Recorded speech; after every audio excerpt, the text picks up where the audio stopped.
சரி, அடுத்ததாக வந்து முகமது நியாஸ் இலங்கையிலேருந்து கேட்குறாரு. என்ன கேட்குறாருன்னு கேட்டால், ஒரு அறிஞர் ஆய்வு செய்து சரியான தீர்ப்பு எடுத்தால் அவருக்கு 2 நன்மைகள் கிடைக்கும். அவர் ஆய்வு செய்து தவறான தீர்ப்பை எடுத்தால் ஒரு நன்மை கிடைக்கும் என்று நபி ஸல்லல்லாஹு அலைஹி வஸல்லம் கூறியுள்ளார்கள்.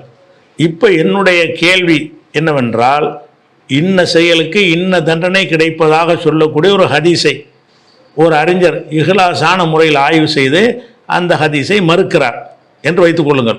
ஒரு ஹதீஸை ஆய்வு செய்கிறாரு, இந்த இந்த இது செஞ்சால் இன்ன தண்டனைன்னு அந்த ஹதீஸ் வருது, ஆனால் சரியான ஹதீஸை இல்லை அப்படின்னு சொல்லி ஆய்வு செஞ்சு மறுத்துடுறார்.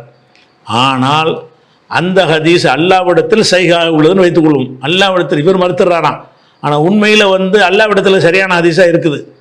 அதே சமயம் அந்த ஹதீஸ் சொல்லப்பட்ட செயலை அந்த அறிஞர் செய்கிறார்.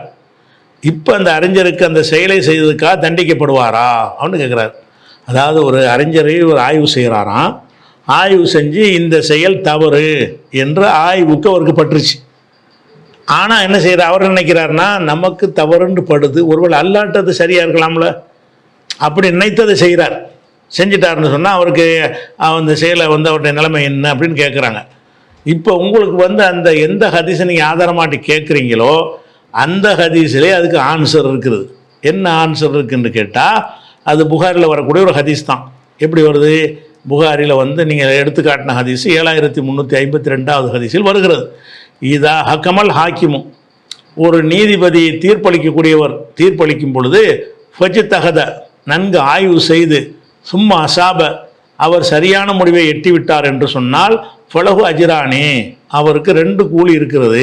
ஆய்வு செஞ்சு இதுதான் இதனுடைய தீர்வு என்று கண்டுபிடித்தார் என்று சொன்னால் அவருக்கு 2 கூலி இருக்கிறது.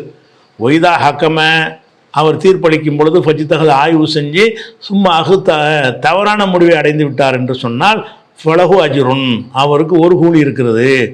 அப்போ வந்து சரியான முடிவை எட்டினால் 2 கூலி, தவறான முடிவை எட்டினால் 1 கூலி. அல்லாட்டது சரியாக இருந்தாலும் சரி.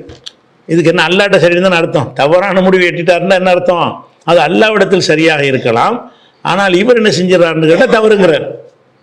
மனோயிச்சை இப்படி சொல்ல ஆய்வு செஞ்சு சொல்கிறார். இவர் ஆய்வு செய்கிறாரு, இதுதான் இது வந்து ஹராம் தான் அப்படின்னு முடிவு எடுத்துடுறார்.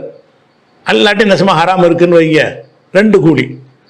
இல்லை ஹராம் இல்லைன்னு முடிவு எடுத்துடுறாரு, ஆனால் உண்மையில் ஹராமாக இருக்குது. இப்போ தப்பு செஞ்சிட்டார். இந்த தப்பு செஞ்சவருக்கு ரசூலுல்லாஹ் சொன்னது என்ன செய்கிறாங்கன்னு கேட்டால், அல்லாட்ட என்னவா இருக்குன்னு உனக்கு தெரியுமா, அது மறுமையெல்லாம் தெரிய போகுது.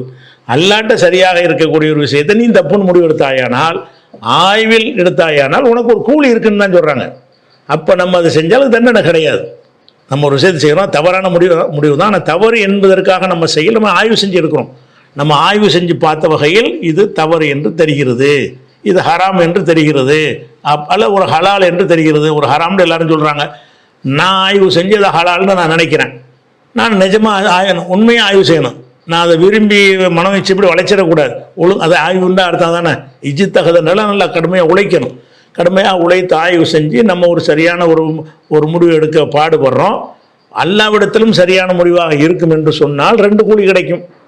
அல்லாவிடத்தில் அது சரியான முடிவாக இல்லை, தவறு தான், ஆனால் நீ தான் அதை சரின்னு நினச்சிருக்கிற அப்படின்னு இருந்தால் அல்லாஹ் தண்டிக்க மாட்டான், கூலி தருவான் இருக்குது.